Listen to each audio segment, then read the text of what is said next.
성령님의 성도들이 꼭 되시기를 바랍니다. 그냥 성령 그러지 마시고요, 진짜 성령님의 성도가 되시기를 바랍니다. 성경의 인물 중에 좋아하는 사람들이 있을 겁니다. 성도님마다 다르겠지만 그러나 한 가지 같은 점은 믿음 좋은 사람을 좋아하겠죠. 믿음 나쁜 사람을 좋아할 리가 없죠. 그러면 성경에서 나와 비슷한 인물이 있다면 누굴까? 이것도 이제 성도님마다 좀 다를 수 있는데요, 그러나 성경에서 위대한 인물을 언급을 하면서 이 사람이 나랑 비슷하다 이렇게 말하기는 쉽지 않을 것이고요, 반대로 믿음이 부족하고 자주자주 넘어지고 그런 인물을 말하면 나와 참 많이 비슷하구나 이런 식으로 말하지 않겠습니까? 우리는 이제 자주 이스라엘의 초대 왕이었던 사울과 그 다음에 왕이었던 다윗을 많이 비교를 합니다. 그러면서 사울이 아니라 다윗 같은 그런 인물이 되기를 원하는데요, 그러나 사실 다윗과 사울과 다윗은 여러 부분에서 비슷한 점이 많습니다. 둘 다요, 하나님의 선택을 받아서, 그야말로 특별한 선택을 받아서 이스라엘의 왕이 되었고요, 또 하나는 뭐냐면 둘 다 하나님께 선택받아서 왕이 될 때만 해도 다 훌륭한 신앙인들이었다는 것입니다. 그러나 나중에는 완전히 바뀌죠. 완전히 변합니다.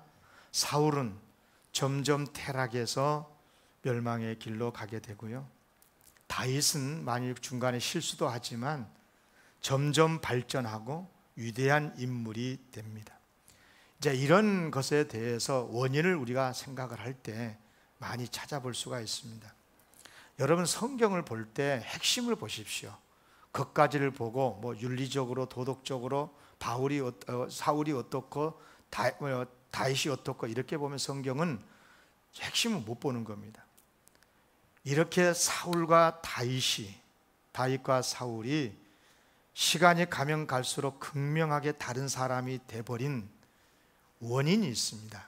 그게 뭐냐면 한마디로 말해서 성령 하나님께서 떠나시고 반대로 임하시는 사건으로부터 기인을 해요.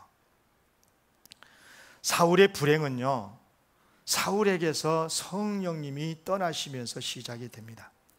성령님이 떠나시고 나니까요, 하나님보다도 이제는 사람의 말에 더 기울이게 되고 사람에게 집중하게 되고, 그러니까 골리앗 장수 앞에 벌벌 떨면서 제대로 한번 싸워보지도 못하고, 그런가 하면 하나님보다 자기 왕자를 더 소중히 여기더니 하나님의 기름 부음을 받은 다윗을 죽이려고 얼마나 애를 썼습니까?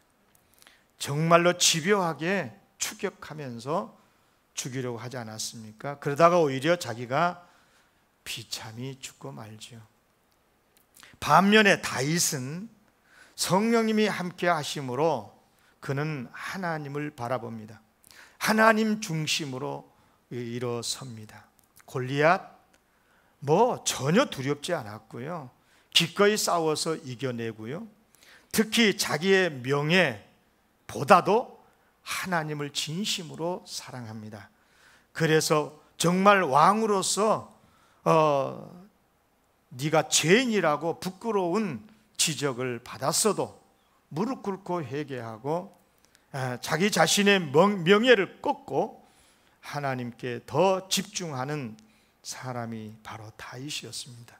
그래서 끝까지 유다 왕국은 다윗의 혈통으로 이어지게 되고 그에게서 메시아가 태어나기도 하지 않습니까? 후손에서. 그러면 왜 성령님은 사울을 떠났을까 하는 것입니다. 왜 떠났다고 생각을 하십니까? 그가 죄를 지었기 때문입니까? 오해하지 마세요. 절대 그러지 않아요. 세상에 죄 짓고 안 짓고 산 사람 아무도 없습니다. 다윗도 죄를 지었잖아요. 그래서 성령이 떠났습니까? 아닙니다. 사울에게서 성령님이 떠나신 이유는 한 가지입니다. 회개하지 않았기 때문이에요. 죄를 온통히 여기고 철저하게 회개했어야 되는데 그렇지 못했어요. 사울은요, 제사장도 아니면서 제사를 집례하는 큰 죄를 짓잖아요. 그때 하나님께서 선지자 사무엘을 보내서 책망을 하지 않습니까? 뭐라고 그럽니까? 사무엘이 사울에게 이르되 왕이 망령되이 행하였도다.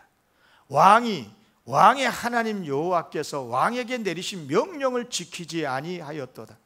그리하였더라면 여호와께서 이스라엘 위에 왕의 나라를 영원히 세우셨을 것이거늘 지금은 왕의 나라가 길지 못할 것이라. 사울이 큰 죄를 지었어요. 아무리 왕이라도 제사를 집례할 수 없는 제사장만 할 수 있는 일을 지가 집례를 했어요. 그러나 이때까지만 해도 아직 버림받지 않았지요. 제가 잘못했습니다. 진심으로 회개했더라면 버림받지 않았을지도 모릅니다. 그러나 겉으로는 이런저런 핑계대면서 전쟁은 다가오고 전쟁은 수행해야 되겠고 사무엘은 오지 않고 해서 어쩔 수 없이 자기가 제사를 집례했다고 그런 핑계는 됐지만 진심으로 잘못했다고 인정을 하지 않습니다. 그래서 아말렉을 진멸하라고 하는 하나님의 명령을 또다시 거역을 하고 말았으니 그것도 다 핑계였어요. 왜 거역하지 않았냐 하니까 상품인 짐승은 하나님 앞에 제사 드리기 위해서 그냥 안 죽이고 진멸하지 않고 데리고 왔다는. 여러분, 핑계 없는 무덤 없다고요? 핑계 대려면 다 있지요. 그래요, 결국 사울은 성령님이 떠나시고 버림을 받고 말아요. 다윗도 사울처럼 죄를 지었습니다. 밧세바와 간음했고 그녀의 남편 적지에 보내서 적에 의해서 죽임을 당하도록 했어요. 작은 죄입니까? 죄로 치면 어쩌면 사울보다 다윗의 죄가 더 치명적이라고 할 수가 있습니다. 그래서 하나님께서 나단 선지자를 보내서 말씀하십니다. 경고합니다. 이제 네가 나를 없인 여교 햇사람 우리아의 아내를 빼앗아 네 아내로 삼았은즉 칼이 내 집에서 영원토록 떠나지 아니하리라.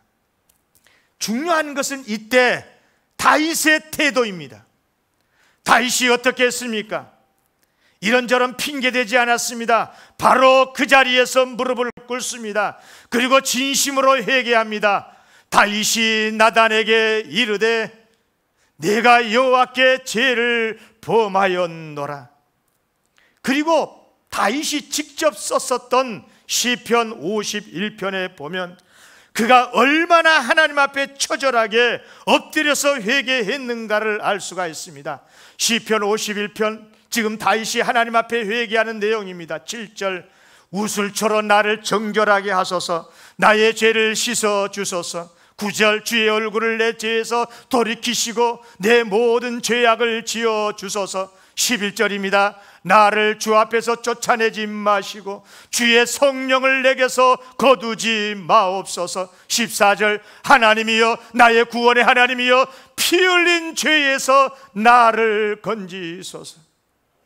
밤을 지새우면서 베개가 눈물에 적실 때까지 정말 그는 처절하게 하나님 앞에 회개하며 통곡하며 무릎 꿇었습니다.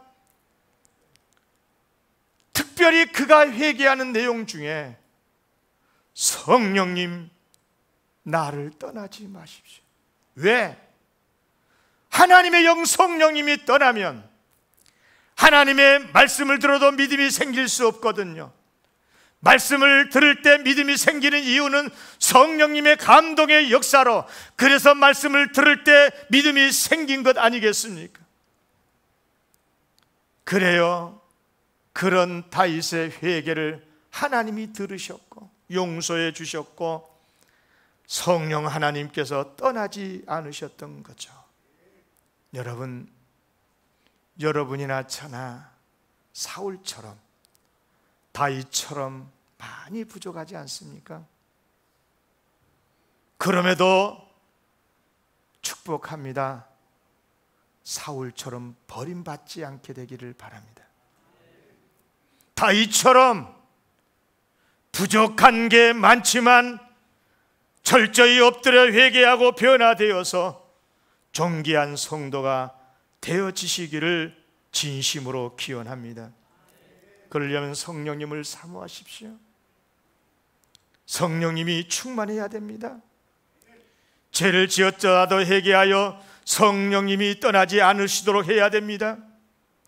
그래야 끝까지 성령의 감동 속에서 하나님의 자녀의 신분을 지키고, 책망의 말씀을 듣더라도 변하지 않고 하나님 앞에 회개하고 변화되고 존귀한 하나님의 사람으로 살게 될 줄로 믿습니다. 하나님께서 우리를 얼마나 사랑하십니까? 정말 사랑하십니다. 정말 우리가 풍성한 복으로 살기를 원하셔요. 그래서 죄를 지었어도 곧장 심판하지 않으시고 회개하도록 유도하십니다. 어떻게 유도하신 줄 아십니까? 우선 말씀을 들려주십니다. 선지자를 보내서, 목사를 통해서, 성경 말씀을 통해서 하나님의 말씀을 듣게 하십니다. 왜? 말씀을 듣고 회개해야 회복되기 때문에 그렇습니다. 그래서 말씀을 들을 때 성령님의 감동으로 믿음이 생기게 되고, 여러분, 사실 우리가 처음 믿음을 가지게 된 것도 하나님의 말씀을 들을 때가 아니었습니까?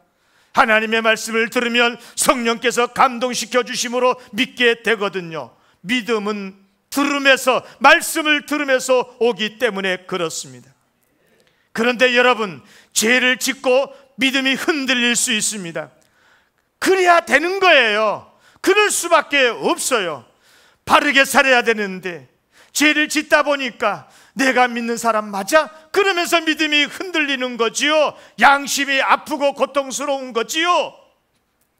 그럼에도 불구하고 그런 마음을 아시는 하나님, 우리를 예면하지 않으시고, 그래, 누군가를 통해서, 주의 종들을 통해서, 어머니의 말씀을 통해서, 목사님의 설교를 통해서 말씀을 주심으로 회개하게 하시고 마음의 고통을 토로하면서 회복시켜 주시는 우리 아버지 하나님이신 줄로 믿습니다. 그러므로 성령님이 우리 안에 계시고 성령님이 우리를 안에서 역사해 주셔야 될 줄로 믿습니다. 그러므로 죄를 지었을 때는 속히 말씀을 들으십시오. 성령님께서 떠나지 않기를 기도하십시오. 그래야 다윗처럼 위대한 신앙이 될 수 있어요. 다윗이 죄를 안 지어서 위대한 신앙이 된 게 아니고, 죄를 지었어도 회개하고 회복되어서 위대한 신앙이 됐다는 것 꼭 기억하십시오. 오늘 본문 내용이 바로 그런 내용입니다.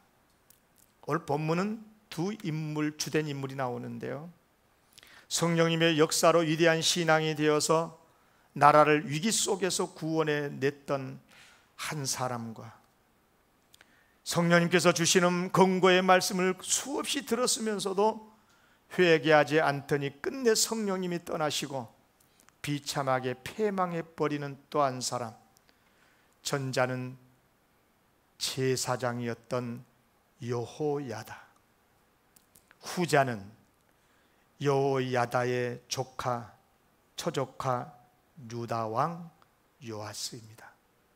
이 시간에 여호야다와 요아스의 이야기를 통해서 우리의 신앙을 다시 한번 점검하기를 원합니다. 오늘 본문 배경을 좀 설명을 할 필요가 있습니다. 북이스라엘 왕 중에 아합과 그 왕후 이세벨, 나라를 온통 우상 숭배에 빠뜨렸던 이스라엘 왕정시대 가장 사악하고 악한 왕이었죠. 그런데 아합에게서 딸이 태어납니다. 아달랴. 근데 그 북이스라엘의 가장 나쁜 못된 아합의 딸 아달랴가 어쩌자고 남유다 왕 요람과 결혼을 합니다. 이런 거예요. 김정은의 딸하고 우리나라의 대통령 아들하고 결혼한 거야. 그러니까 그렇게 이해하세요. 그래서 그러니까 무슨 말이냐면 그렇게 해서 이제 둘 사이에서 아달랴와 남유다 왕 요람과 결혼을 해가지고 둘 사이에 아들이 태어났는데 아하시야, 그가 바로 아버지의 대를 이어서 남유다의 왕이 되지요. 그러니까 아하시야는 북이스라엘 아랍 왕의 외손자가 되는 거예요. 아합 왕이 남유다 왕 아하시야의 외할아버지가 된 거죠. 그러다 보니까 자기 엄마는 또 이제 북이스라엘의 외할아버지 딸이고, 그러니까 이제 남북 관계가 좋을 수밖에 없었어요. 서로 사이가 좋은 거죠. 함께 아람 나라와 싸우기도 하고 동맹을 맺어서. 자, 그런데 아람과 전쟁 중에 북이스라엘 왕 동명이인인데 역시 이 사람도 요람인데 부상을 당해요, 전쟁 중에. 그러니까 1호차 아하시야 왕이 북이스라엘로 갔다가 하나님께서 세우신 예후에 의해서 북이스라엘의 왕 요람, 요람하고 달라요. 요람과 아하시야가 죽임을 당하고 말았어요.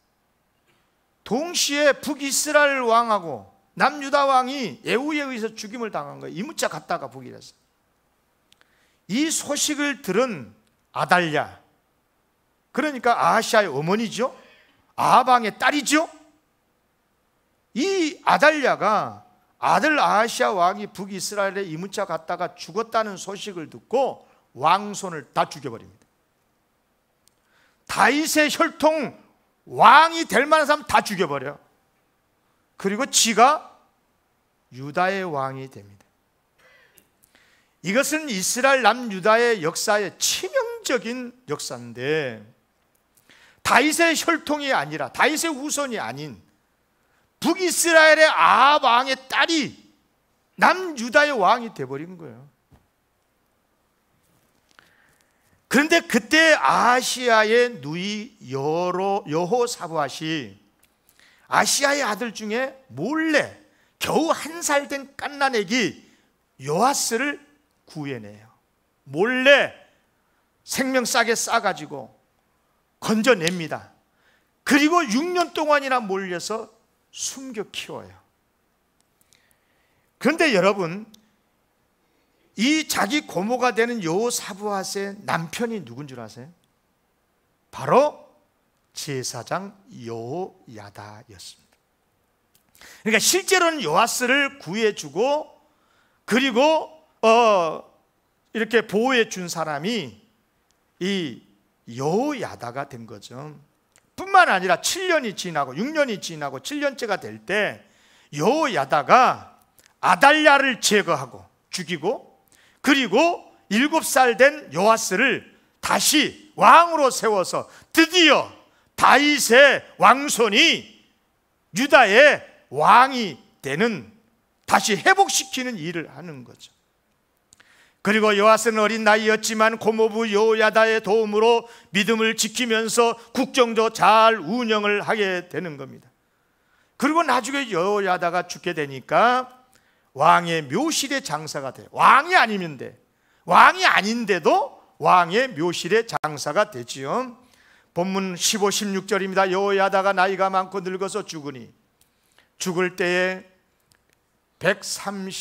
30세라 무리가 다 일성 여러 왕의 묘실 중에 장사했으니 이는 그가 이스라엘과 하나님과 그의 성전에 대하여 뭘 행하였다고요? 선을 행하였습니다. 아멘. 여호다가 이렇게 위대한 삶을 살 수 있었던 것은 성령님이 함께 하신 거예요. 여러분, 역대하 23장 1절에 보면 제7년, 이 말은 무슨 말? 보아스가 7살 때 그 말이에요. 여호야다가 용기를 내가지고 아달랴를 제거하고 요아스를 왕으로 세울 것을 여러 사람들과 도모한다는 이야기거든. 이게요. 쭉 그 다음 절부터 읽어보면 그 내용입니다. 그러니까 여기서 여호야다가 용기를 냈다고 하는 이 언을 보니까요, 성령님께서 임하심으로 용기를 내었다라고 하는 뜻이거든요. 다윗이 골리앗을 쓰러뜨릴 수 있었던 것은 하나님의 성령님이 다윗과 함께 해주셨기 때문에, 초대교회 성도들이 예수님의 십자가 앞에서는 벌벌 떨고 숨고 도망쳤던 성도들이 담대히 거리에 나가서 복음을 외칠 수 있었던 것은 성령님이 역사해 주셔서 용기를 북돋아 줬기 때문에 가능했던 것처럼, 요야다가 성령이 임하셔서 용기를 내서 그달랴를 처치하고 7살짜리 요아스를 유다의 왕으로 다윗의 왕정을 다시 회복시켜 주었던 것입니다. 그렇습니다. 그래서 열왕기하 12장 2절에 보면 이렇게 말합니다. 요아스는 제사장 요야다가 그를 교훈한 모든 날 동안에는 요야다가 신앙으로 지도하고 하나님의 말씀을 가르치면서 어린 나이였지만 요아스 왕이 요야다의 지도를 따라서 이 나라를 다스릴 때는 여호와 보시기에 정직의 행함으로 형통하게 된 거예요. 할렐루야. 반면에 이제 요아스 이야기를 하겠습니다. 제사장 요야다가 살아있을 때가는 그렇게 선정을 했던 요아스가 죽자마자 하나님을 떠나고 악을 행합니다.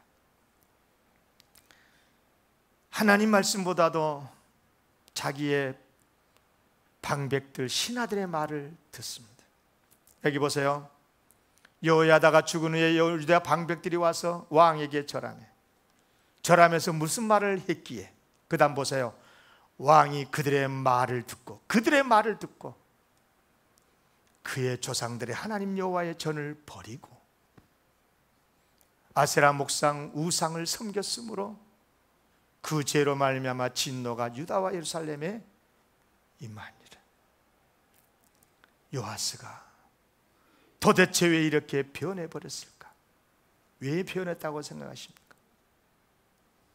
성령님이 그에게서 떠났기 때문에. 하나님이 아니라 인간 중심이 되면 성령님이 떠나신다잖아요.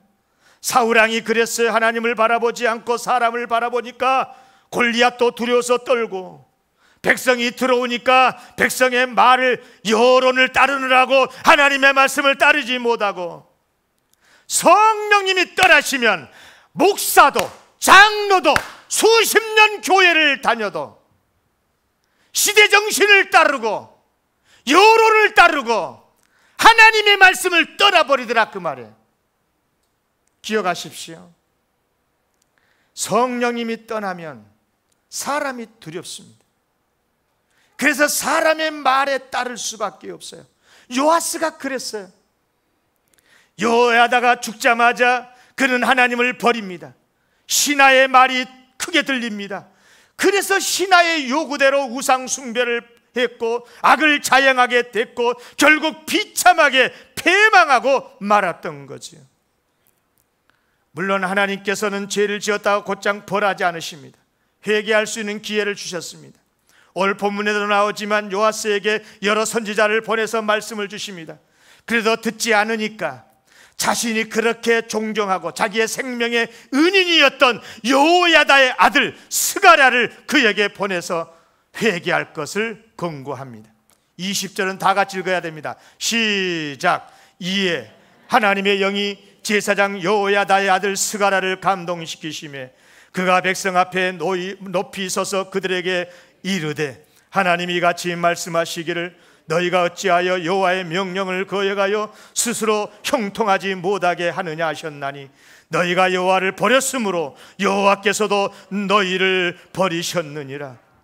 그러면 회개해야 했어야지요. 하나님의 말씀을 듣고 무릎을 꿇었어야지요. 그러나 요아스는 끝내 회개하지 않습니다. 오히려 스가랴를 죽여버립니다. 그것도 어디서? 성전 뜰 안에서. 무리가 함께 꾀하고 왕의 명령을 따라 그를 여호와의 전 뜰 안에서 돌로 쳐 죽였더라. 타락하면 어디까지 타락하는 것입니까?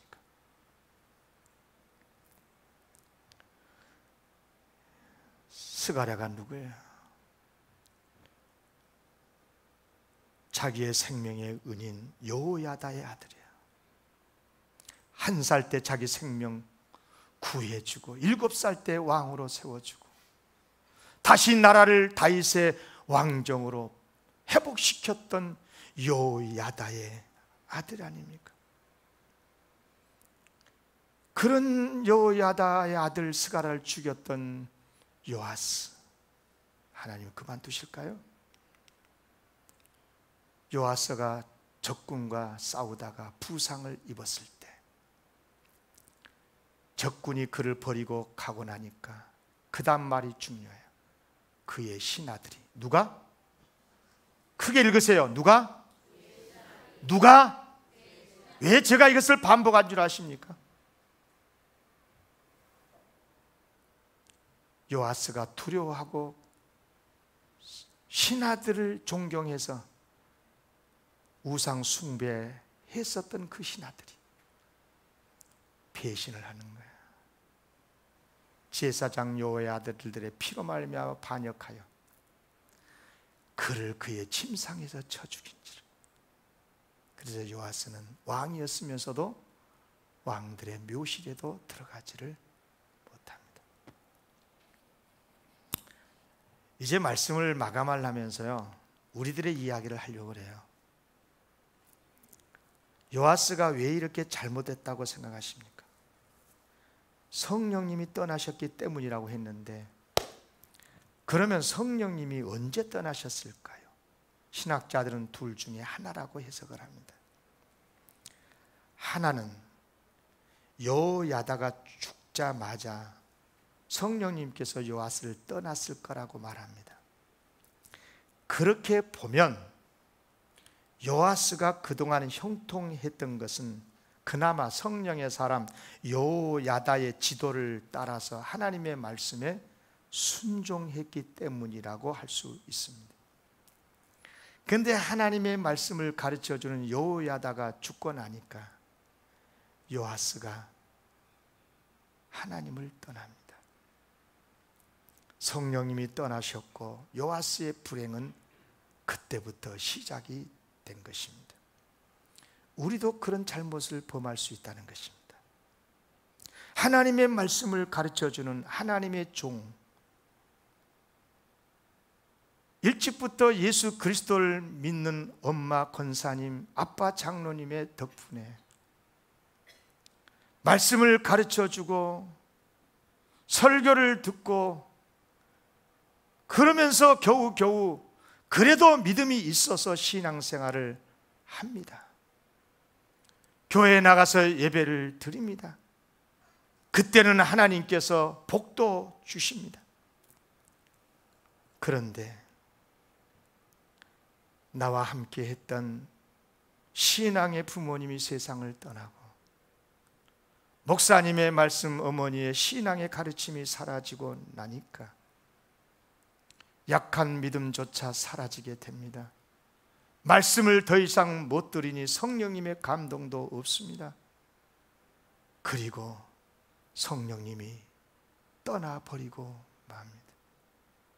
완전히 불신자로 복귀해버린 거예요. 물론 내 곁에서 말씀을 가르쳐 주신 분이 있어도 성령님이 떠나실 수 있어요. 내가 말씀을 안 들으면 그래요. 말씀을 안 들으면 그래요. 다시 말씀을 안 들으면 그렇습니다.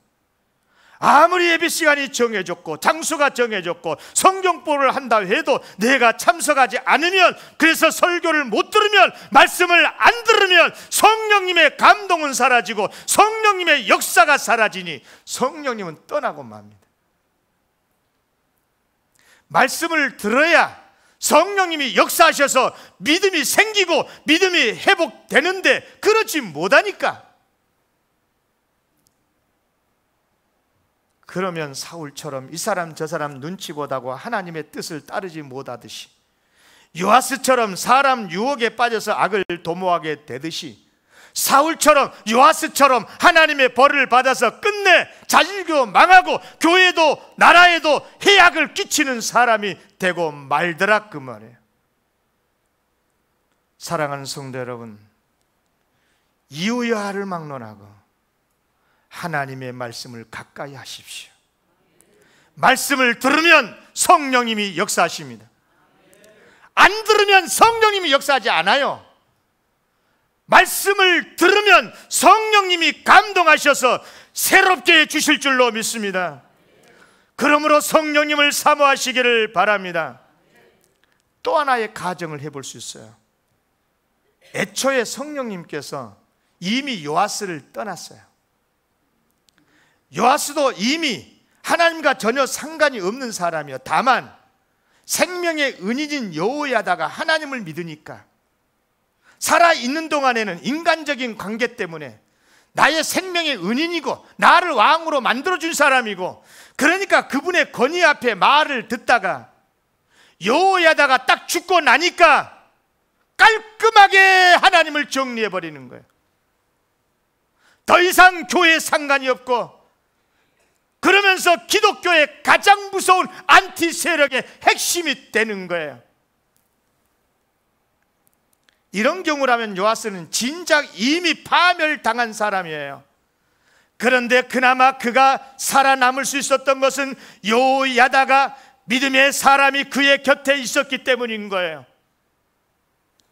하나님께서 여호야다를 보시고 그를 살려주셨고 그를 왕으로 세워주셨고, 여호야다 역시 차마 요아스 역시 차마 여호야다의 말을 어길 수가 없어요.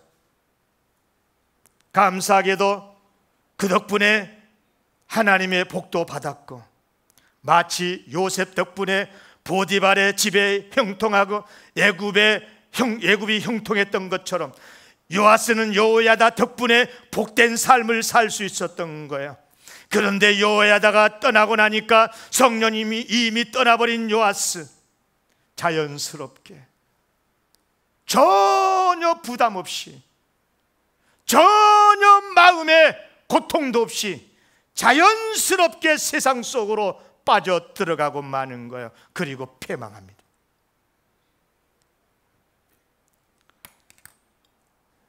우리 가운데 이 자리에도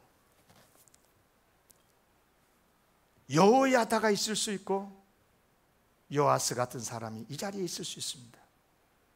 우리 가정 안에 여호야다 같은 부모님이 있을 수 있고 요아스 같은 아들, 딸이 있을 수도 있습니다. 내가 우리 가정 안에서 여호다일 수도 있고 요아스일 수도 있고, 인간적으로 거부할 수 없는 어떤 권위, 관계 때문에 그분의 말을 따를 수밖에 없고, 그래서 억지로 교회에 출석하고 예배도 드리고 그리고 하나님의 은혜도 입었고, 그런데 여호야다가 죽고 나니 곧바로 하나님과 전혀 상관이 없이 세상으로 흘러 들어가는 우리의 자녀 세대들 어떻게 하실 겁니까?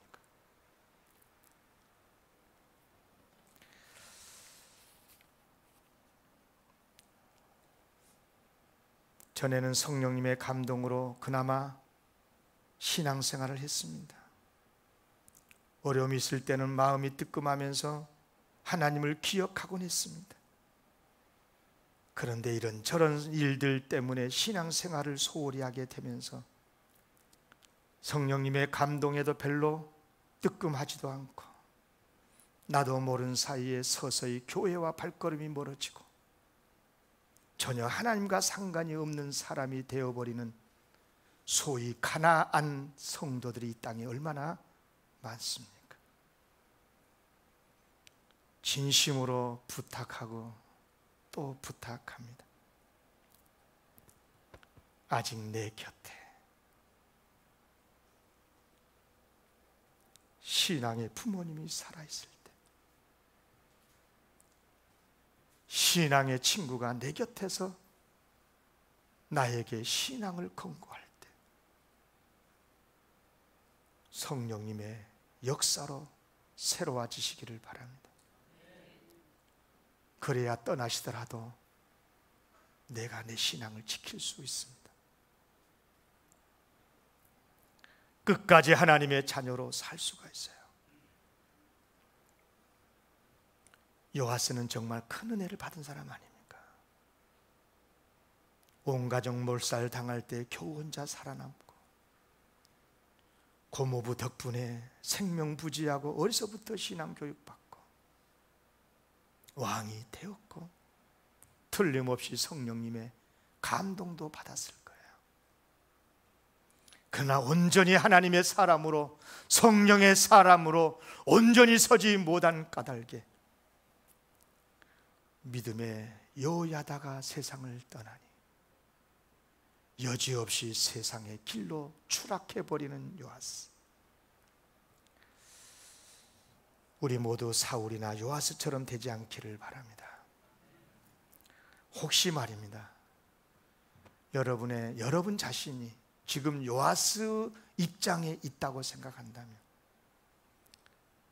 빨리빨리 성령님의 은혜를 사모하시기를 바라요. 그래서 꼭 신앙으로 새로워지기를 바랍니다. 그리고 혹시 여러분이 여호야다의 입장에 있다면, 여러분의 가정에 요아스 같은 아들이 있고, 요아스 같은 딸이 있고, 요아스 같은 부모가 있고, 형제가 있다면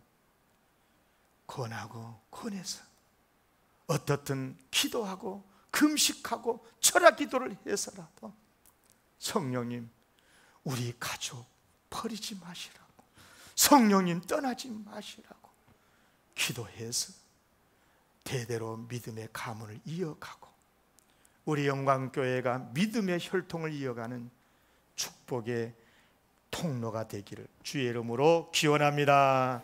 기도하겠습니다.